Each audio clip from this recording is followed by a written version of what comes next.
नमस्कार, राष्ट्रवाद में आपका स्वागत है। मैं हूं सुशांत सिन्हा। उत्तर प्रदेश चुनाव में हलचल लगातार बढ़ती जा रही है। अखिलेश यादव क्या आजमगढ़ से लड़ेंगे, इसका सवाल सामने आकर खड़ा हो गया। लेकिन उस बीच बीजेपी ने अब अपने सहयोगियों की सीटों को भी फाइनल कर लिया है। एक प्रेस कॉन्फ्रेंस चल रही है जिसमें अपना दल भी अब साथ में चुनाव लड़ेगा, ये स्पष्ट हो चुका है। आपको उस प्रेस कॉन्फ्रेंस में लिए चलते हैं। के हक अधिकार भागीदारी के लिए संघर्ष किया है और माननीय प्रधानमंत्री जी के नेतृत्व में उनके साथ आकर हमने ये महसूस किया कि सामाजिक न्याय की चिंतन धारा को और मजबूत करने का हमें अवसर मिला है। विषय चाहे ओबीसी कमीशन को संवैधानिक दर्जा प्रदान करने का हो, जिसकी मांग बरसों से देश की संसद के अंदर हो रही थी, लेकिन उस पर पूर्व की सरकारें कभी भी ध्यान नहीं दे रही थी, यह विषय हमारे सैनिक स्कूलों में, नवोदय स्कूलों में या सेंट्रल स्कूलों में प्रवेश प्रक्रिया में पिछड़ा वर्ग के छात्रों को आरक्षण देने का हो, या हमारे सेंट्रल एजुकेशनल इंस्टीट्यूशंस में 200 पॉइंट रोस्टर प्रणाली की वापसी का हो, बहाली का हो, ओबीसी की क्रीमी लेयर को 6 लाख से आगे बढ़ाकर 8 लाख तक ले जाने का हो, या एक विषय जो हाल ही में आप सबके संज्ञान में आया, नीट की परीक्षा में एमबीबीएस और पीजी के एडमिशन्स में अखिल भारतीय कोटा के तहत पिछड़ों के 27% आरक्षण को लागू करने का हो। ये सारे ऐसे विषय हैं जिस पर अपना दल भारतीय जनता पार्टी माननीय प्रधानमंत्री मोदी जी के नेतृत्व में एक मत रही है। माननीय मोदी जी ने हर इस लंबित समस्या का समाधान किया है। अपना दल ने निरंतर इन मसलों को देश की संसद के पटल पे उठाया है और यहां तक कि हमारे उत्तर प्रदेश के अंदर एक विषय लंबे समय से आप सबकी जानकारी में भी था, 69,000 शिक्षक भर्ती में जो आरक्षण के नियमों की विसंगति हुई थी, उसका भी समाधान उत्तर प्रदेश के लोकप्रिय मुख्यमंत्री श्री योगी आदित्यनाथ जी के नेतृत्व में हुआ है। मेरा सवाल आज उन तमाम दलों से है जो पिछड़ों की नुमाइंदगी करने का आज तक दावा करते आए हैं। एक उदाहरण के माध्यम से नीट परीक्षा का, आप सभी जानते हैं कि 2007 में सुप्रीम कोर्ट ने यह निर्णय लिया था कि एससी एसटी के लिए नीट की परीक्षा की प्रवेश प्रक्रिया में आरक्षण की व्यवस्था को लागू किया जाएगा।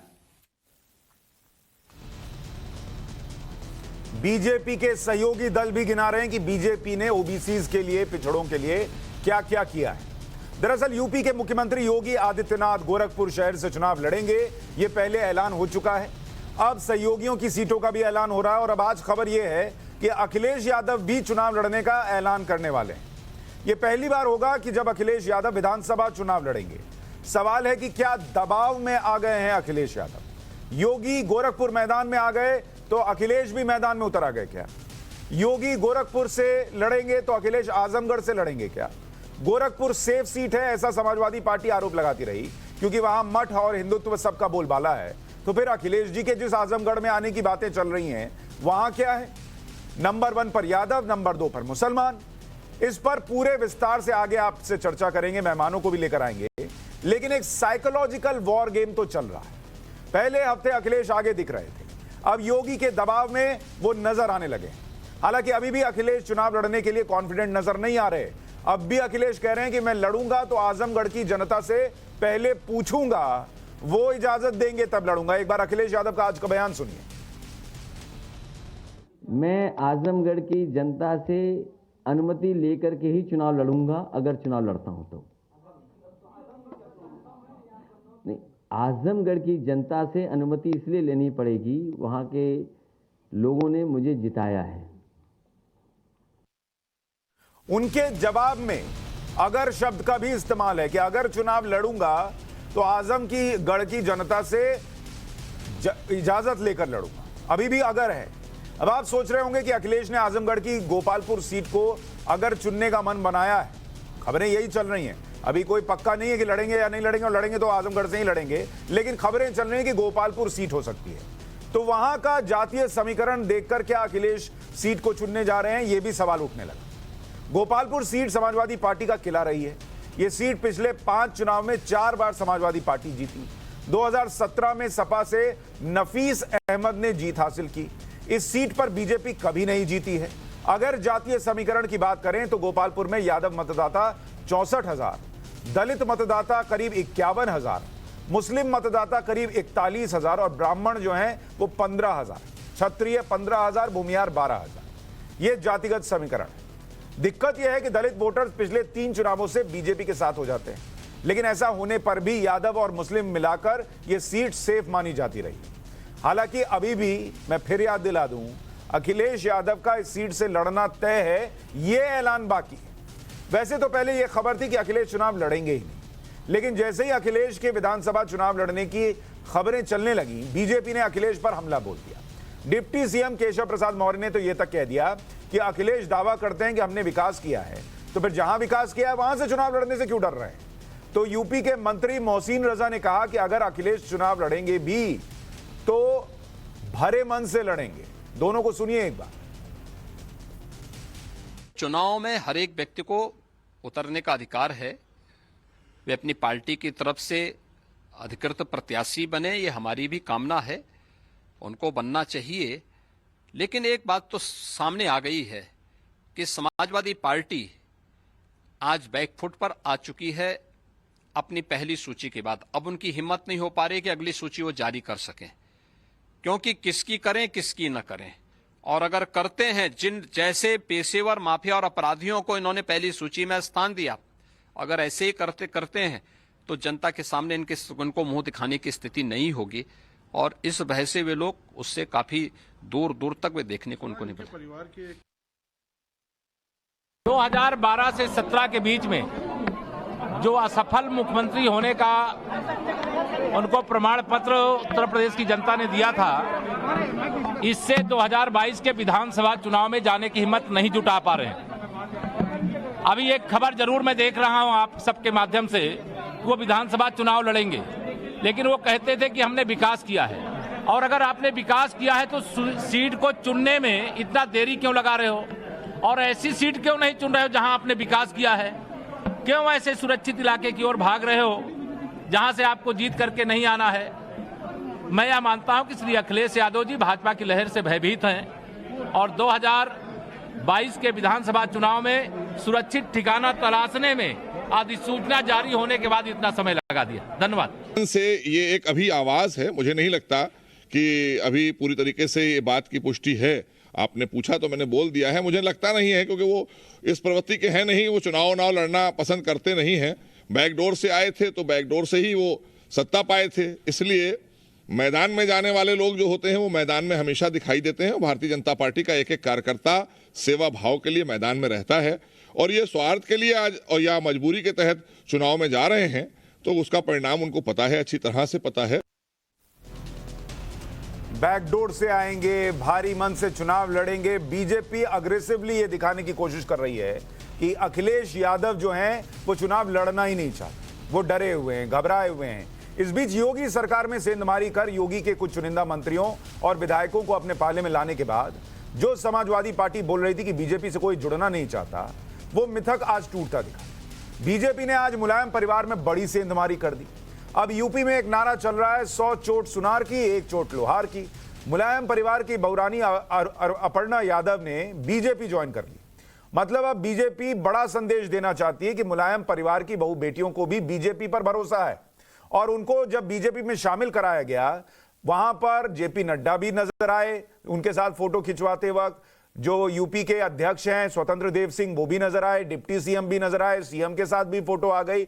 मतलब क्लियर मैसेज दे दिया गया कि देखिए बीजेपी के साथ तो खुद मुलायम सिंह की बहू आ गई, ये कितनों को ले जाएं, लेकिन जब उनकी बहू ही इधर आ गई तो मैसेज क्लियर है। अपर्णा यादव क्या कह रही थी, एक बार सुनिए।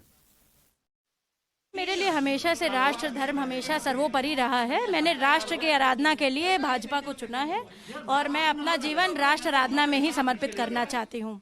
जी, जब आपने बीजेपी ज्वाइन किया तो आपने मुलायम सिंह जी से आशीर्वाद लिया होगा, क्या उनका आशीर्वाद आपके साथ है? बिल्कुल है, मैं परिवार से कोई विमुख थोड़ी ना हूँ। जी। आपके लिए वो कैंपेन करेंगे? इस तरीके की बात नहीं है, पर उनका आशीर्वाद मेरे साथ है। जी। अपर्णा जी, आखिरी सवाल आपसे जानना चाहूँगा। कहा जाता है कि समाजवादी पार्टी और भारतीय जनता पार्टी में बहुत ज़्यादा डिफरेंस है। बीजेपी राष्ट्रवाद की बात करती है, वो जिन्ना प्रेम की बात करते हैं। आपको लगता है कि जो देश हित के मुद्दे हैं उनसे समाजवादी पार्टी विमुख है? देखिए, मैं पार्टी विशेष अपनी भाजपा के बारे में बात करूंगी। मुझे नेशनलिज्म की वजह से, राष्ट्रवाद की वजह से ये पार्टी बहुत अच्छी लगती है, इसीलिए मैंने ये पार्टी ज्वाइन करी है। और मैंने आपसे पहले भी कहा, मेरे लिए राष्ट्र धर्म सर्वोपरि है, उसके बाद कुछ भी। आप चुनाव लड़ेंगी? जैसा पार्टी सुनिश्चित करेगी मेरे लिए वो शिरोधार्य हो। अखिलेश यादव। तो अपर्णा यादव न सिर्फ बीजेपी में आ गई, मुलायम सिंह यादव की बहू न सिर्फ बीजेपी में आ गई, बल्कि वो ये भी कह रही हैं कि ये पार्टी मुझे इसलिए पसंद है क्योंकि इसमें राष्ट्रवाद है। अब ये उत्तर प्रदेश में बीजेपी तो बोलेगी कि मुलायम सिंह यादव को की बहू को राष्ट्रवाद बीजेपी में दिखता है, तो सपा में इसका मतलब नहीं रहा होगा। एक तरफ यूपी में जोड़ तोड़ का खेल चल रहा है, तो दूसरी तरफ ध्रुवीकरण का भी। अखिलेश ममता बनर्जी के सहारे यूपी के चुनाव में उतर रहे हैं।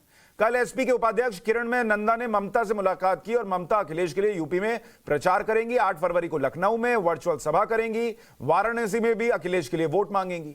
अब सवाल इस बात का भी उठ रहा है कि अखिलेश इतने कॉन्फिडेंट थे तो ममता बनर्जी के सहारे क्यों जा रहे हैं? ममता बनर्जी की पार्टी का कोई स्टेक नहीं है उत्तर प्रदेश के अंदर। ममता बनर्जी उत्तर प्रदेश में बोलेंगी तो कौन वोट देगा? और अगर वोट देना होता तो उनकी पार्टी खुद लड़ रही होती। समाजवादी पार्टी को उनकी जरूरत क्यों पड़ी? ऐसे में राष्ट्रवाद में आज सवाल कि गोरखपुर वर्सेस आजमगढ़, यूपी में एजेंडा क्लियर हो गया है क्या? 80-20 के डर से मुस्लिम वोट की जद्दोजहद चल रही है। 60% यूपी क्लियर है। पूर्वांचल में क्या होगा? क्या ममता के सहारे यूपी जीतेंगे अखिलेश? और इस पर चर्चा करने के लिए हमारे साथ खास मेहमानों का पैनल जुड़ रहा है। हमारे साथ शहजाद पूनावाला जुड़ रहे हैं, बीजेपी के राष्ट्रीय प्रवक्ता है। शहजाद, आपका बहुत स्वागत है। इसके अलावा हमारे साथ आशुतोष वर्मा जुड़ रहे हैं, समाजवादी पार्टी के प्रवक्ता, और हमारे साथ राजगोपालन जी भी हैं। सर, आपका भी बहुत बहुत स्वागत है।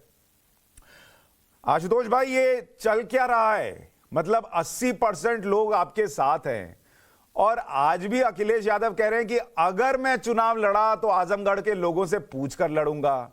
ममता बनर्जी से, जिनका यूपी में कोई स्टेक नहीं, उनसे कहना पड़ रहा आइए हमारे लिए प्रचार करिए। ये तो लोग पूछ रहे हैं भाई, ये कहां गया वो कॉन्फिडेंस 80% साथ होने का? नहीं, बढ़िया कहा आपने, अच्छा सवाल पूछा आपने। उससे सवाल पूछा, देखिए हमारे वहां समाजवादी पार्टी में राष्ट्रीय अध्यक्ष अखिलेश यादव है। वो 403 विधानसभाओं में जहां से भी खड़ेंगे, ताल ठोक के उसके खिलाफ जिसकी होगी जमानत जब्त हो जाएगी, सबको पता। सवाल उनसे पूछना चाहिए जो मुख्यमंत्री 5 साल के थे। पहले उनके सपने में कृष्ण आते थे, फिर कृष्ण आते आते मथुरा से वो भगाए गए, फिर अयोध्या में रुके। अयोध्या ने कहा, अरे भैया यहाँ कहाँ आ गए हो, यहाँ तो तुमने जमीन घोटाला किया है, वापस जाओ। और दौड़ते हुए अयोध्या पहुंचते हैं। तो कॉन्फिडेंस जिसका दिख रहा है वो तो सबको पता है, बाकी क्या बताऊं। रही बात ममता जी का, देखिए ममता जी की बात ये है कि जब ममता जी का चुनाव चल रहा था तो समाजवादी पार्टी की राष्ट्रीय सचिव और राष्ट्रीय उपाध्यक्ष जो हमारी जया जी हैं, जो सांसद है जया बच्चन जी, वो भी उनके वहां चुनाव प्रचार करने गई थी और हमने वहां पे एक भी सीट पे चुनाव नहीं लड़ा था।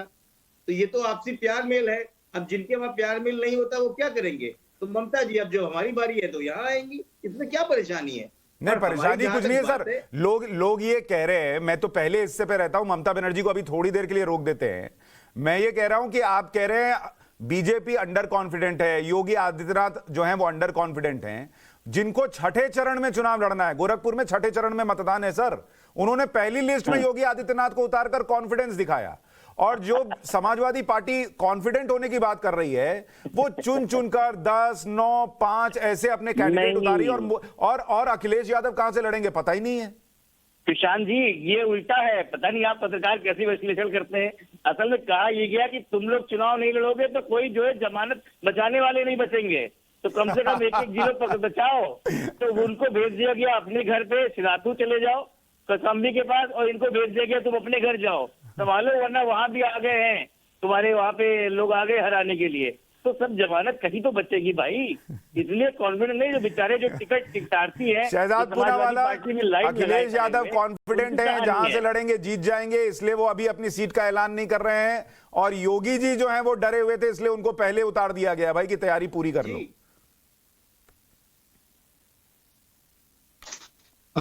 आपको आवाज आ रही है? आ रही है। हाँ, कह रहे हैं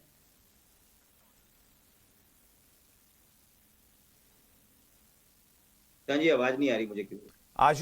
आशुतोष जी, उनकी शहजाद जी की आवाज चली गई है।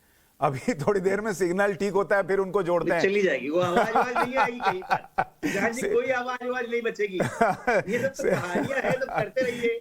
देखिए, ये सिग्नल का मामला है, लेकिन ठीक है, आप सही पकड़ रहे हैं। आपको ये मौका मिला है तो आप पकड़िए। लेकिन राजगोपालन जी, ये बताइए कि क्या अखिलेश यादव अंडर कॉन्फिडेंट है जब वो कहते हैं अगर मैं लड़ा तो आजमगढ़ से लड़ूंगा, या योगी आदित्यनाथ अंडर कॉन्फिडेंट है जब वो पहले ही चरण में अपने नाम की घोषणा कर देते हैं कि मैं छठे चरण में भी उतरूंगा? अखिलेश जो परिस्थिति 50-50 है। अगर में पता लग गया 50-50 में, तो घबराहट दिखा रहे हैं। अखिलेश यादव जैसे गांव में जो चूहा पकड़ने के लिए एक माउस ट्रैप है ना जी, पता है ना जी, वो खेती में रहते हैं, ऐसे माउस ट्रैप में फंस गया। बाहर आने का मुश्किल पड़ रहा है अखिलेश यादव का। लेकिन मुझे लगता है ये ओवरऑल डेवलपमेंट में अखिलेश सर, वो ट्रैप क्या था ये भी तो बता दीजिए। वो ट्रैप क्या था जिसमें अखिलेश यादव फंस गए? वो ट्रैप ना जी 20% ट्रैप में फंस गया। जो अभी अन्नदान तो जो शपथ ले रहे थे ना अभी थोड़ी देर पहले, वो ट्रैप है। वो ट्रैप में फंस गया, बाहर आने का मुश्किल पड़ रहा है। सेकंड थिंग, थोड़ी देर पहले आपने अच्छा दिखाया अपर्णा, जो अपना दल का जो अपर्णा यादव का एंट्री, उसमें भी घबरा गया। सेकंड थिंग, जो अपना दल का प्रवक्ता अनुप्रिया पटेल ने जितना बोला था, उसमें एक लफ्ज भी समाजवादी पार्टी का प्रवक्ता हो, नहीं तो देश का जो समाजवादी पार्टी का लीडर अखिलेश यादव हो, जवाब देने से पीछे हट रहे हैं। सेकंड थिंग, ये लिस्ट क्यों बाहर नहीं आया? अभी एकदम रोक दिया। स्पीड 100 किलोमीटर स्पीड में पढ़ रहे थे। 3 आदमी बाहर आने के बाद, मौर्य साहब आने के बाद, वो एकदम स्पीड पकड़ करके 40 किलोमीटर में स्पीड बंद हो गया। 100 किलोमीटर में जाना चाहिए था। इसीलिए उनको मन तक घबराहट है, वो पता लग रहे हैं। आशुतोष भाई, राजगोपालन जी बहुत सीनियर जर्नलिस्ट हैं और उनका एनालिसिस ये है कि अखिलेश यादव ट्रैप में फंस गए हैं और बहुत घबराए हुए हैं। ने बिल्कुल सही बोला है कि टाइम्स नाउ पे राजगोपालन जी ने बोला है कि बिल्कुल फंस गए। लेकिन असलियत क्या है ये भी रही बात। उन्होंने कहा कि कोई भी समाजवादी पार्टी के प्रवक्ता छोड़िए, कोई छोटा सा नेता जिसको यूपी की राजनीति पता है, उसको अनुप्रिया पटेल की भी राजनीति के बारे में पता है। अनुप्रिया पटेल के पिताजी जो भारतीय बहुजन समाज पार्टी के संस्थापक है, जिन्होंने लगातार मनुवादी की विरोध किया है, उन्होंने लगातार भारतीय जनता पार्टी उन नीतियों का विरोध किया है। उनकी जो बेटी है, जो उनकी विरासत लेके आती है, वो भारतीय जनता पार्टी के साथ। और उत्तर प्रदेश में रहते हुए मैं बताऊं कितना बड़ा उन्होंने पिछड़ों के साथ विश्वासघात किया है, जो उनको 2022 के इलेक्शन में पता चलेगा। 2017 में एक बार नहीं, पर आशुतोष जी ये इस तर्क से चलिएगा तो लोग स्वामी प्रसाद मौर्य के लिए भी पूछेंगे। सर, स्वामी प्रसाद मौर्य का बयान है कि आजादी के बाद का सबसे इनकॉम्पिटेंट सीएम, सबसे बेकार सीएम अखिलेश यादव है। वो चले गए आपके पास? ठीक हो गया, मैं जवाब ले लीजिए, फिर मुझ पर कमेंट कीजिए। मैं दोनों को जवाब दे रहा हूँ, सुन लीजिए। तो कहने का मतलब यह है कि उन्होंने कहा कि भाई अनुप्रिया ने जो कहा, आपको याद होगा कि इसी उत्तर प्रदेश में जब पिछड़ों के हक की बात लड़ाई लड़नी थी, तो अनुप्रिया पटेल ने बहुत बढ़िया भाषण लोकसभा में दिया कि 69,000 भर्तियों के लिए आपने रिजर्वेशन क्यों नहीं किया, 4% और 27 किया, 4% आरक्षण क्यों किया। वही पिछड़ा वर्ग आयोग जिसकी संवैधानिक बाध्यता की ये लोग दुहाई देते हैं, जब उसने चिट्ठी लिखी माननीय योगी आदित्यनाथ के लिए और कि कहा कि आपने गलत किया है, तो उन्होंने कहा हाँ ठीक है, हमसे गलती हुई है, हम इसका समायोजन करेंगे। पूरी सरकार बीत गई, ये गोल घुमाते रहे और इन्होंने कहा उपयुक्त तो हमें पिछड़े और दलित वर्ग के लोग नहीं मिले हैं, इसलिए जनरल वर्ग से सीट भरी गई है। लगातार NFS, पहली बार ऐसा है, नॉट फाउंड सुटेबल कैंडिडेट। इनको उत्तर प्रदेश की सरकार में, अजय सिंह बिष्ट की सरकार में एक भी व्यक्ति ऐसा नहीं मिला पिछड़े वर्ग और दलित वर्ग से। इन्होंने NFS करके जनरल कैटेगरी से क्या कहते हैं टीचर्स और प्रोफेसर्स की भर्ती करी। तब अनुप्रिया पटेल कहाँ बैठी हुई थी? लगातार उत्तर प्रदेश में BEd TT परीक्षाएं लगातार आउट हो रही थी, तब अनुप्रिया पटेल कहाँ हुई थी? और तो और छोड़िए, अभी जिला पंचायत की सीट हुई, जिला पंचायत अध्यक्ष जौनपुर में इनका चुनाव लड़ना था, अनुप्रिया पटेल का एक कैंडिडेट पिछड़ी जाति की थी। इन्होंने क्या किया और पता नहीं क्या सेटिंग करी कि इनकी कैंडिडेट ने खुद जाके धनंजय सिंह की वाइफ रेड्डी जी को अपना खुद। ठीक है आशुतोष जी, इसका जवाब मैं बीजेपी के प्रवक्ता से ले लेता हूं। शहजाद पूनावाला जुड़ गए हैं, लेकिन मैंने जो प्रश्न पूछा था आशुतोष जी, उसका भी तो छोटे में जवाब दीजिए। अनुप्रिया पटेल की तो बात कर लूंगा, स्वामी प्रसाद मौर्य जिनका खुद का बयान है कि आजादी के बाद के सबसे नकारा मुख्यमंत्री अखिलेश यादव हैं, आज वो उन्हीं अखिलेश यादव के साथ चले गए। वो मेरे शो में गिना नहीं पाए कि अखिलेश यादव ने क्या किया है पिछड़ों के लिए, और फिर वो चले गए, तो उनसे क्यों नहीं पूछा जाए? स्टेटमेंट दिखाइए, सुशांत जी स्टेटमेंट, तब मैं कमेंट करूंगा। स्वामी प्रसाद मौर्य का हाँ, पूरे सोशल मीडिया पर है सर, पूरे सोशल मीडिया पर। अब मैं अपनी टीम को बोलता हूं, अगर वो निकाल देंगे तो ठीक है, नहीं तो आप अभी गूगल कर लेंगे। जब तक शहजाद बोल रहे हैं आपको मिल जाएगा स्वामी प्रसाद मौर्य का बयान कि आजादी के बाद के सबसे नकारा मुख्यमंत्री हैं अखिलेश यादव। अगर नहीं हुआ स्टेटमेंट तो मैं आपसे माफी मांग लूंगा। अगर सामाजिक न्याय की लड़ाई लड़नी है आज की डेट में, तो उत्तर प्रदेश में सिर्फ एक नाम है जिसका अखिलेश यादव। अरे भाई मैं आपको, अच्छा ठीक है, मैं बाइट निकलवा रहा हूं, तब तक शहजाद आप जवाब दीजिए। वो अनुप्रिया पटेल पर सवाल पूछ रहे हैं और कह रहे हैं अखिलेश डरे हुए नहीं है, योगी आदित्यनाथ डरे हुए। नहीं, वो बात पूछिए। देखिए सुशांत जी, पूरा देश और प्रदेश कह रहा है कि अखिलेश को लगे डर, इसीलिए सोर्सेस के माध्यम से प्लांट करवा रहे कि मैं जाऊंगा आजमगढ़, और भाजपा की लहर से इसलिए सीट ढूंढे सुरक्षित।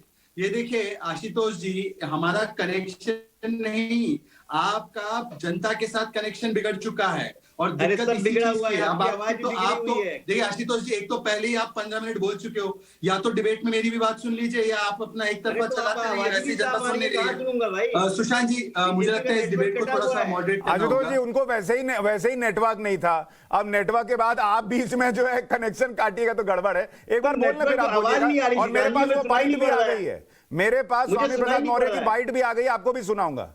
ठीक है, पहले शहजाद आप बोलिए। क्या बोल रहे हैं शहजाद जी? देखिए आशुतोष जी को एक परिवार की आवाज के अलावा और कोई सुनाई नहीं देता, ये तो हम भी मानते हैं कि एक कुनबे की आवाज के अलावा समाजवादी को कुछ सुनाई नहीं देता। इसलिए आज तो कुनबे की बहू भी, उन्हीं के घर की बेटियां भी ये कह रही है कि देखिए यहाँ पर परिवार हित ही चलता है, राष्ट्र हित में काम करना है तो हमें योगी जी और मोदी जी के साथ जाना है। आज तो खुद अपर्णा यादव जी, इनके परिवार की सदस्य, कह रही है कि जो महिला सुरक्षा नहीं दे पाई समाजवादी पार्टी, वो महिला सुरक्षा भी बीजेपी के राज में ही मिल रहा है। आज तो अपर्णा यादव जी कह रही है, मुलायम सिंह जी यादव जी की बहू कह रही है कि देखिए किस प्रकार से आज विकास हुआ है, विरासत की चिंता हुई है, और बहु बेटियों के लिए सुरक्षित अगर प्रदेश रहा है तो वो केवल और केवल योगी आदित्यनाथ जी और मोदी जी की सरकार की वजह से रहा है। तो ये तो आज सबसे बड़ा तमाचा अखिलेश यादव जी को पड़ा है, और अखिलेश यादव जी कह रहे हैं कि 400 सीट जीतने वाले, ये बयान है उनका, तो 400 सीट जीतने वाले तो मैं अखिलेश जी को दावत देता हूँ, गोरखपुर से लड़ लो। अभी उनके प्रवक्ता मैं वो बयान चलाऊं, मैं अभी वो पीसीआर चला देगा स्वामी प्रसाद मौर्य वाला, लेकिन उसके पहले पिछली डिबेट में आपसे मैंने कहा था कि अगर अखिलेश यादव इतने कॉन्फिडेंट हैं तो गोरखपुर से लड़ लें, तो आपने कहा था आप जाएंगे और अखिलेश जी को अभी ये सुझाव देंगे। उसके बाद से तो 4-5 दिन निकल गया है सर, सुझाव दिए थे क्या? मैंने सुझाव दे दिया सुशांत जी, मैंने सुझाव दे दिया। क्या बोले वो? उनका आने दो मौका। नहीं, उन्होंने कहा आजमगढ़ के लोगों से पूछ के गोरखपुर से लड़ूंगा। सुशांत, उन्होंने कहा आने दो मौका, जब चुनाव लड़ूंगा तो बताऊंगा। सुशांत, हाँ शहजाद बोलिए। सुशांत, एक वीडियो मैंने ट्वीट, एक सेकेंड प्लीज, थोड़ा सा, मैंने आज एक वीडियो भी ट्वीट किया है, सुशांत जी मेरे टाइमलाइन से देख लेना। गोरखपुर के जो कुछ लोग थे उनको अखिलेश जी चुप कराकर बोल रहे, अरे तुम पीछे खड़े रहो, ये गोरखपुर वाले पीछे हो जाओ। मतलब केवल प्रथम पंक्ति में केवल परिवार, और ये अब देखो गोरखपुर की बात करते करते आजमगढ़ पहुंच गए, जहां पर सुरक्षित माना जाता है क्योंकि वहां पर एक उनकी समुदाय है जिसका वोट इनको लगता है कि इनको मिलते रहेगा। अच्छा ठीक है, उस पर आऊंगा। रत्नाकर जी आपके पास भी आ रहा हूं, रत्नाकर जी आपके पास भी आ रहा हूं। जब तक वीडियो नहीं आता सर आप ऑडियो सुनिए। आशुतोष जी आ गया वीडियो, ये जैसे वो कहते हैं ना पब्लिक डिमांड पर, ये आशुतोष जी के डिमांड पर स्वामी प्रसाद मौर्य का पुराना बड़ा ही प्रसिद्ध बयान अखिलेश यादव जी के लिए। दर्शक भी सुने, आशुतोष जी आप भी सुनिए। तब मुझे एक बात और बताइए, लोग क्यों यकीन करें आप समाजवादी पार्टी में रहेंगे? लोग ये क्यों यकीन करें कि आपके कहने पर उनको समाजवादी पार्टी के लिए वोट करना चाहिए? अखिलेश यादव ने मौर्य समाज के लिए क्या किया है, 3 काम गिना दीजिए। हम कह रहे हैं कोई किसी भी समाज के लिए नहीं किया है। हम संवैधानिक अधिकारों की रक्षा के लिए सरकार के मनमानापन के खिलाफ, झूठे वादों के खिलाफ जब इन्होंने नारा दिया सबका साथ, सबका विकास, सबका विश्वास, सबका प्रयास, तो अगर ये नारा है तो अनुसूचित जाति, जनजाति, पिछड़े वर्गों के आरक्षण आप खुद कह रहे हैं तो सर, अभी आपका जवाब का है। पाप क्यों कर रहे हैं? मैंने पूछा अखिलेश यादव ने मौर्य समाज के लिए क्या किया, आपने कहा कुछ नहीं किया, लेकिन आप बीजेपी के खिलाफ हैं इसलिए उनके साथ जा रहे हैं। भाई आपका समाज क्यों चला जाए? वो देखेगा अखिलेश यादव ने नहीं किया, नहीं जाएगा। आज तो 10 मार्च 2022 बताएगा कौन कहां जाता है और कौन कहां नहीं जाता। अरे सर मैं कह रहा हूं मेरा नाम कर लीजिए सर, नहीं करेंगे मौर्य साहब, जिसका निर्णय मौर्य साहब मेरा नाम कर लीजिए, सुशांत मौर्य। अब मुझे बताइए कि आप चले गए समाजवादी पार्टी के साथ, जिसके लिए खुद कह रहे हैं कि उसने कुछ नहीं किया मौर्य समाज के लिए, मुझे क्यों समाजवादी पार्टी को वोट करना चाहिए बताइए? भाई हम आपको पहले भी कह रहे हैं, हम एक जाति, एक व्यक्ति के काम कराने के लिए नहीं जा रहे हैं। तो ये पहली इंस्टॉलमेंट थी सर आशुतोष जी, जिसमें मैंने उनसे बार बार पूछा कि कुछ तो बता दीजिए, लेकिन वो नहीं गिना पाए। अब आपको दूसरा बयान सुनाता हूं सर, इसका वीडियो भी सुनिए। आजादी के 66 सालों में अब तक के सबसे ज्यादा कमजोर, लाचार, बेवस और असफल मुख्यमंत्री कोई है तो श्री अखिलेश यादव हैं। लेकिन मैं इतना जरूर कहता हूं कि आजादी के 66 सालों में अब तक के सबसे ज्यादा कमजोर, लाचार, बेवस और असफल मुख्यमंत्री कोई है तो श्री अखिलेश यादव हैं। ठीक है सर आशुतोष जी, ये दूसरा इंस्टॉलमेंट था। आजादी के 66 सालों में सबसे कमजोर, लाचार, बेबस और असफल मुख्यमंत्री अखिलेश यादव। एक बार वीडियो भी चलवाऊं सर, एक बार देख लीजिए, वीडियो में भी देख लीजिए तो भरोसा होगा कहीं मैंने गलत ना चला दिया हो। वीडियो भी देखिए। मुख्यमंत्री कोई है तो श्री अखिलेश यादव हैं। लेकिन मैं इतना जरूर कहता हूं कि आजादी के 66 सालों में अब तक के सबसे ज्यादा कमजोर, लाचार, बेवस और असफल मुख्यमंत्री कोई है तो श्री अखिलेश यादव हैं। लेकिन मैं इतना जरूर कहता हूं कि आजादी के 66 सालों में अब तक के सबसे ज्यादा कमजोर, लाचार, बेवस और असफल मुख्यमंत्री कोई है तो श्री अखिलेश यादव हैं। जी आशुतोष जी, पानी तो आप बहुत पी लिए पहले ही, अब जवाब दीजिए। कब का वीडियो है सुशांत जी? अभी आपके साथ जाने के बाद का नहीं है, पहले का ही है। हाँ। नहीं वो पहले, कितने पहले का ये भी तो बताइए, कितने पहले का? अरे भाई कितने पहले का वो बता दूंगा, उससे आप ये कैलकुलेट करेंगे कि मन बदल गया इतने सालों में, अखिलेश यादव बेहतर हो गए। बदल गया सुशांत जी, मेरा भी तो उत्तर देख लीजिए। नहीं रुक जाइए गोपाल जी, आपसे नहीं सवाल पूछा है। ये तब का मुख्यमंत्री जब उन्होंने उससे भी ज्यादा लाचार मुख्यमंत्री योगी आदित्यनाथ को नहीं देखा, जब उन्होंने समझ लिया कि इतना जातिवादी आदमी यहाँ बैठा हुआ है सर, उसी अच्छा आपने बड़ी अच्छी बात कही कि उन्होंने उससे लाचार मुख्यमंत्री योगी आदित्यनाथ देख लिया, पर उसी आदमी के साथ वो 5 साल टिके रहे और उस आदमी को आपने कहा आओ मैं चुनाव आयोग की सारी बातों की धज्जियां उड़ाकर और हजारों की भीड़ लगाकर तुम्हारा स्वागत करता हूं। चुनाव आयोग ने सफाई दे दी है, चुनाव ने क्लीन चिट दे दी। आप पहले अरे भाई चुनाव आयोग ने दे दी होगी, लेकिन मैं तो कह रहा हूं आपने उसी आदमी का स्वागत किया। नहीं टाइम्स नाउ नहीं, टाइम्स नाउ भी हमको क्लीन चिट नहीं चाहिए, नंबर 1। नंबर 2 चीज, जब उनको समझ में आ गया कि इस प्रदेश की जनता को एक व्यक्ति ने एक जाति में बांध के रख दिया, एक जाति ठाकुर जाति ने पूरे देश को कैप्चर किया है और प्रदेश के पिछड़े दलित की एक ही आस रह गई है, अखिलेश यादव तो वहां पर आए। अरे सर वो शहजाद आ रहा हूं आपके पास, वो आस रहने के बावजूद, ये तो चलिए आप कह रहे पुराना बयान है, अब तो आपके साथ आ गए थे, तब मेरे शो में मैं पूछता रह गया, एक काम गिना दीजिए अखिलेश यादव का नहीं गिना पाए, बताइए। और आप बाएं खोले स्वामी प्रसाद मौर्य को गले लगा रहे हैं। काम तो जनता को पता चलना चाहिए। ये बात 2016 में भारतीय जनता पार्टी से आपने पूछी थी, नहीं पूछी? ठीक है अखिलेश शहजाद आप क्या दिखा रहे हैं? ठीक है, तो ये सब छोड़िए, एक सेकेंड, उत्तर प्रदेश की जनता को पता है कि शहजाद कुछ दिखा रहे हैं सर, देख लीजिए शहजाद कुछ दिखा रहे, क्या है ये? सुशांत जी, बस एक हफ्ता पहले, 1-2 हफ्ता पहले, छोड़ने से 1-2 हफ्ता पहले स्वामी प्रसाद मौर्य जी एक कार्यक्रम में गए थे। उसका वीडियो मेरे दूसरे फोन पर है जहां से लाइव कर रहा हूं, इससे दिखा नहीं पा रहा हूं, पर न्यूज रिपोर्ट दिखाऊंगा अमर उजाला की।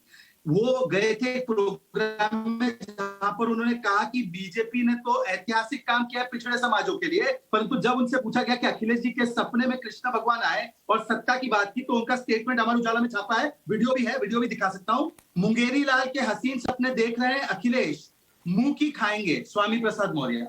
ये देखिए, ये 2 हफ्ते पहले की बात है, 2 हफ्ते पहले। सर आशुतोष जी, आप जिस कप में पानी पी रहे हैं उससे बड़े कप में पानी पी पी के कोसा है अखिलेश यादव को स्वामी प्रसाद मौर्य ने। घोषित नहीं कर पा रहे। सुशांत जी, यही देखिए रणनीति है। मुझे पता था अगस्त से कि स्वामी जी हम लोग के पास में आ रहे हैं, अब आप लोगों को नहीं पता है तो क्या समझ में आएगा? राजनीति ऐसे। अरे भाई, आपके पास स्वामी प्रसाद मौर्य आ गए, उनके पास सीधे अपर्णा यादव हैं, वो कह रहे मुलायम सिंह की बहू हमारे पास सेफ है। अरे सुशांत जी, आप पत्रकार हैं, मुझे समझ में नहीं आता। एक आदमी जो है 1996 से राजनीति में है, 4 बार कैबिनेट मंत्री बना है, और कंपेयर किससे कर रहे हैं? और वो कंपेयर कर रहा है जो परिवारवाद पे समझ जाता है कि बहू है। आप खुद ही सोचो आप क्या बोल रहे हो। स्वामी प्रसाद मौर्य व्यक्ति का राजनीति में आप भाई, हम नहीं कह रहे, बीजेपी कह रही है सर, मैं तो वो सवाल आपके सामने रख रहा हूँ। एक बात कहाँ कह पा रही हूँ, उनका तो नेटवर्क ही नहीं है, जो कह रहे हो तो आप ही कह रहे हो। उनके नेटवर्क पे तो स्वामी प्रसाद मौर्य के बयान घूम रहे हैं। शहजाद बोलिए, फिर रत्नाकर जी के पास जाओ। नेटवर्क से गायब है। देखिए, एक और बात मैं बताता हूँ। देखिए, मुझे नहीं पता था कि आज आशुतोष वर्मा जी यादवों का इतना बड़ा अपमान करेंगे। वो कह रहे हैं अपर्णा यादव की कोई वैल्यू नहीं है, यादवों की कोई वैल्यू नहीं है, इस प्रकार से अपमानित करेंगे। मुझे नहीं पता था यादवों को, परंतु अरे सुन लीजिए ना सर, सुन लीजिए ना, आपका नेटवर्क इतना स्ट्रॉन्ग है तो लड़ लीजिए गोरखपुर से लड़ लीजिए। आप लड़ तो नहीं पा रहे, नेटवर्क आपका केवल आजमगढ़ का है। देखिए, अच्छा मुझे बात सुशांत जी, मैं चीख गोरखपुर में मुख्यमंत्री सुशांत जी बात रखने दीजिए, क्योंकि मैं देखिए यहाँ पर बहुत आप नहीं बता पाएंगे। मैं बैठा हूँ, बहुत आवाज है, मैं सुन नहीं पाऊंगा इनकी बातें। अच्छा बोलिए, एक एक करके आशुतोष भाई, एक एक करके। सुशांत जी, यदुवंशी समाज भी हमारे साथ क्यों आ रहा है? क्योंकि आज मथुरा, काशी, विश्वनाथ, वृंदावन, चित्रकूट, अयोध्या, सबकी चिंता कौन कर रहा है? योगी बाबा कर रहे हैं। अरे मथुरा के विषय में जब भव्य कृष्ण मंदिर की बात हुई तो इनके सांसद कहते हैं कि खबरदार मंदिर की बात की, तो खबरदार मंदिर की बात की, मुसलमान बैठ जाएगा आंदोलन पर। ये इनके बल्क साहब ने कहा। बोलिए, कहा कि नहीं कहा? सुशांत जी, ये बयान आपने बताया था, जो इनके बल्क है, बल्क इनके बल्क है, जो इनकी मुस्लिम लीग है जो समाजवादी पार्टी में। अरे यार, एक एक करके बात रखते हैं सुशांत जी, इस प्रकार से कैसे होगा? सुशांत जी, मैं आपसे आग्रह करता हूँ, एक एक करके बात रखने दीजिए। पर आशुतोष भाई, योगी जी को बाबा तो अखिलेश जी भी बुलाते हैं। हाँ, ये थोड़ी उनके प्रवक्ता अकेले बुला रहे हैं। नहीं, बिल्कुल बढ़िया कर रहे हैं। मैं तो बोल दिया बाबा। अच्छा ठीक है, शहजाद बोलिए, आप नाराज मत होइए, ऐसे ही नेटवर्क खराब है उनका, मूड भी खराब हो जाएगा। बोलिए। तो ये देखिए, समाजवादी पार्टी बोलिए शहजाद बोलिए। सुशांत जी, मैं रिक्वेस्ट करूंगा। अच्छा बोलिए सर। हाँ सुशांत जी, मैं आगे से रिक्वेस्ट करूंगा कि आइंदा से आप प्लीज मुझे कैमरा यूनिट भेजिए। मैं भेजूंगा सर, मैं भेजूंगा। तो मेरे नेटवर्क पर सवाल ना उठाया जाए, आप कैमरा। अरे सर, थोड़ा लाइट मूवमेंट चल रहा है सर, आप नाराज मत होइए। आगे मैं ये कहना चाहता हूं कि देखिए, इनके मुस्लिम लीग जो है, इनकी पार्टी में एक मुस्लिम लीग, जो मुस्लिम लीग ने बयान दिया कि मथुरा में अगर भव्य कृष्ण मंदिर बनाएंगे तो मुसलमान धरने पर बैठ जाएगा, ये बल्क ने कहा है। आज खंडन कर दे, तब इनको समझ में आएगा यादव क्यों छोड़कर जा रहे हैं इनको। आज तो यादव भी इनके साथ नहीं रहना चाहता, आज महिला इनके साथ नहीं रहना चाहती, आज कोई भी इनके साथ नहीं रहना चाहता, क्योंकि इनकी पार्टी ने हर समाज को केवल वोट के लिए इस्तेमाल किया। ठीक है, रत्नाकर त्रिपाठी जी, आ रहा हूं आशुतोष भाई। रत्नाकर जी एक बार भी नहीं बोले हैं, बोलेंगे मैं चुनाव में कम सीट आने की बातें क्या उड़ी, मुझे बुलाकर जो है मौका ही नहीं दिया। रत्नाकर भाई, ये बताइए कि आपको बाहर से बैठ के कांग्रेस को कौन कम कॉन्फिडेंट दिख रहा है? योगी जी को खतरा दिख रहा है, या योगी जी डरे हुए हैं, कि अखिलेश जी डरे हुए हैं जो कह रहे हैं कि अगर मैं लड़ा तो आजमगढ़ से पूछ के लड़ूंगा? भाई सुशांत भाई, मैं सबसे पहले आपसे पिछले एपिसोड पे गलत शब्द का इस्तेमाल करने के लिए क्षमा चाहता हूँ, जिसके चलते आपको काफी परेशानी हुई, मेरे दुख का विषय। शहजाद को भी मैंने उस दिन कुछ बोल दिया था, तो शहजाद भी, मैं कहता हूँ, अन्यथा न ले। तो इसके बाद में बोला, देखिए ये तो स्पष्ट है नेटवर्क बता रहा है गुरुजी। चक्कर क्या है कि नेटवर्क तो भाजपा शासित है, केंद्र का सब्जेक्ट है, और शाहजहां भाई का नेटवर्क खराब हो गया, आशुतोष भाई का नेटवर्क संगठन बोल रहा है, तो नेटवर्क तो आशुतोष भाई की ओर जा रहा है। अगर आप पूछेंगे तो उनका तो नेटवर्क खराब हो गया। और दूसरी अरे कांग्रेस का नेटवर्क जोरदार है तो प्रियंका से चुनाव लड़वा लो ना। कांग्रेस के नेटवर्क से प्रियंका को चुनाव लड़वा लो। समझाइए। नहीं, अरे वो ये पूछ रहे रत्नाकर भाई कि अगर आशुतोष जी का नेटवर्क ठीक है तो कांग्रेस किस बात की खुश हो रही है? उनको तो चिंता होनी चाहिए कि समाजवादी पार्टी का नेटवर्क। देखिए ऐसा है ना कि हम लोग एक नाव के यात्री हैं, हम लोग को बंगाली लोगों को यहाँ से भगाना है, तो मान लीजिए पिछले जो है तो इनका नेटवर्क तो टेलीविजन चल रहा है ना। और मैं हम आपको सीरियस बात बता रहा हूँ, आप लोग इतनी देर तक कह रहे हैं कि वो गोरखपुर से लड़ रहे हैं। अरे आइए, योगी जी तो प्रदेश के मुख्यमंत्री हैं, आगे लड़के लड़ लें। देखिए मैं आपको 2 मिनट बस लूंगा। सबसे सुरक्षित सीट प्रदेश में भाजपा के लिए बस 2 है। एक जहां मैं बैठा हूँ वाराणसी दक्षिणी, जनसंघ की सीट है, आज तक भाजपा हारी नहीं है, वह जनसंघ हारी है। दूसरी सीट गोरखपुर शहर है, जिसको हमारे यहाँ से, क्योंकि मैंने क्षमा इसलिए मांगी कि मेरे पीछे काशी हिंदू विश्वविद्यालय का लेबल लगा है, इसी गरिमा भी मुझे रखनी चाहिए, गलत शब्द नहीं बोलना चाहिए था। तो वहां पे हमारे यहाँ से पढ़े हुए MBBS किए हुए, MD किए हुए और पेडियाट्रिक के लेक्चरर बाल लोग थे, डॉक्टर राधा मोहन दास अग्रवाल लड़ते थे। आज बार से उन्होंने खून पसीने से गोरखपुर शहर खींचा है, वो विधानसभा। और चूंकि उनकी पिछले कुछ सालों से योगी जी से नहीं बन रही है, इसलिए योगी जी उस पे खारिज हो गए। और मैं तो आप जो कह रहे हैं बाहर से रह के बता रहा हूँ कि अखिलेश यादव तो बहुत हिम्मत कर रहे हैं लड़ने थे। 18 मार्च 2017 को जिस समय इलेक्शन डिक्लेयर हुआ, भाजपा ने मुख्यमंत्री बनाया योगी जी को, तो तीनों लोग deputy chief minister Dinesh Sharma, Keshav Maurya और मुख्यमंत्री योगी आदित्यनाथ चुनाव लड़ने की हिम्मत नहीं जुटा पाए। तीनों लोगों ने 18 सितंबर 2017 को तीनों ने अमेठी का शपथ लिया। आज की तारीख में जो अमेठी है 5 साल में उन्होंने चुनाव नहीं लड़ा। अब उन्हें लगता है कि हमने ये कर लिया, इसके बावजूद देखिए हमारे यहाँ काशी के रोज विकास कर रहे थे, बाबा विश्वनाथ को मोदी जी ने और उन्होंने मुक्त करा दिया, यहाँ से नहीं लड़ पाए, मथुरा अयोध्या में नहीं लड़े, भागे राधा मोहन दास जी के पास जो सबसे सुरक्षित सीट थी। और आप ही की बात कर रहा हूँ सुशांत भाई, मैं इस बात को अन्यथा मत लीजिएगा, दोनों जगह तो 80-20 का टक्कर है गुरु जी। अगर वहाँ 80 हिंदू है 20 मुसलमान है तो वो वहां लड़ रहे हैं, और आप जो कहते हैं यादव मुसलमान तो यहाँ लड़ रहे हैं। रत्नाकर जी, मैं ये जरूर कहूंगा कि मुझे कम से कम, बाकियों का नहीं पता क्योंकि उनको ईपी में आवाज आ रही होगी, मुझे स्पीकर से आ रही है, मुझे आपका ऑडियो बहुत क्लियर नहीं सुनाई दिया, इसलिए मैं मैं कोशिश कर रहा था कि स्पष्टता से सुनने की कोशिश करूं कि आप क्या समझा रहे हैं। हाँ, राजगोपालन जी, अगर आप सुन पाए हो, तीनों नेताओं को सुन लिया, अब बतौर पत्रकार बताइए कि इनमें से सच कौन बोल रहा है? ये जज कर पाना आज संभव है क्या?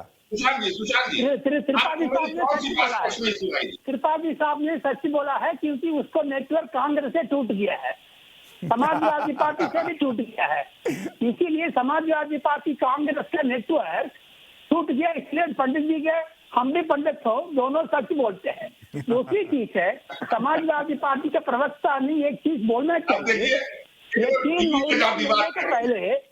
3 मौर्य मिलने के पहले अखिलेश से कानपुर मॉडल क्यों किया है? कानपुर मॉडल आप धंधा करना चाहते हैं क्या? कानपुर में एक गाड़ी, आपको आदमी नरेंद्र मोदी का फोटो रख करके डंडा मारा, फिर उसको 5 सस्पेंशन हो गया। ये क्या स्थिति है आपका? ये चीज है। सेकंड थिंग, अखिलेश यादव ने ये क्यों बयान दिया है, मैं बीजेपी से आगे किसी को अलाउ नहीं करूंगा एसपी में ज्वाइन होने का, क्योंकि आपको आदमी यादव ने बिगड़ गया क्या मौर्य से? ठीक है सर, समय कम है, आशुतोष जी इसका जवाब दीजिए। नहीं देखिए, मुझे समझ में नहीं आ रहा किस विषय की बात कर रहे हैं, लेकिन मैं ये जरूर मानता हूँ कि गोरखपुर में लड़ने के बाद भी गोरखपुर की जनता योगी आदित्यनाथ को सन 1969 की याद दिलवाएगी।